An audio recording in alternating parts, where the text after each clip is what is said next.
Hello, I'm David Chaston with 90 at 9, brought to you by interest.co.nz. This week, get everything you need to know in 90 seconds at 9 o'clock with news the Chinese economy seems to be adding muscle. China's reported its foreign exchange reserves have moved higher again in US dollars to $3.15 trillion in July.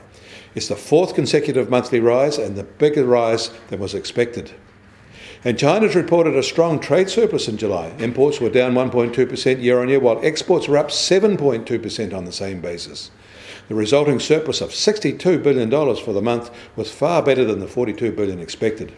Their July result involves a stunning $32 billion surplus with the USA. And China's confirmed it will use its old playbook techniques of preferred export tax rebates and special credit lines to keep their exports flowing. None of these policies will advance their entry, however, into the TPP, which they say they want. And the Chinese currency has appreciated 2% since the start of July, with a 0.6% of that coming in the past week. And iron ore prices are back above $100 a tonne on Chinese demand, near an 18-month high, and apart from a brief spike 18 months ago, that's a 6-year high. And Taiwan has reported a similar trade trend for July, with exports rising and imports falling, so it has a fatter trade surplus of $5.4 billion. And on a per capita basis, that's 5 times more than China itself.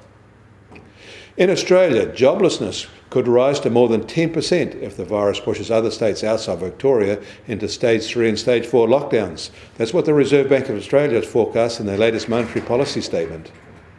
In the US, joblessness is a growing issue too, and renters there are in substantial trouble.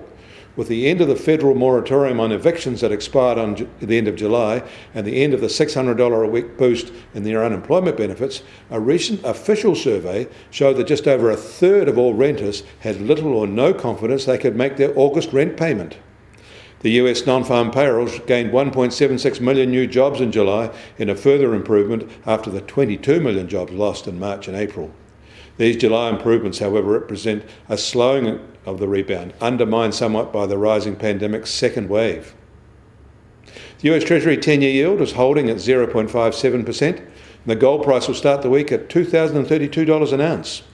And oil prices are marginally softer today. They're now just over $41 a barrel in the US, and the international price is just on $44 a barrel. And the Kiwi dollar fell rather sharply at the end of trading last week, now down 0.75 cent to just under 66 US cents. Against the Australian dollar, we're unchanged at 92.3 Australian cents, and against the euro, we're down slightly to 56 euro cents. That means our trade-weighted index is now at 69.3, and also lower than where we started it last week.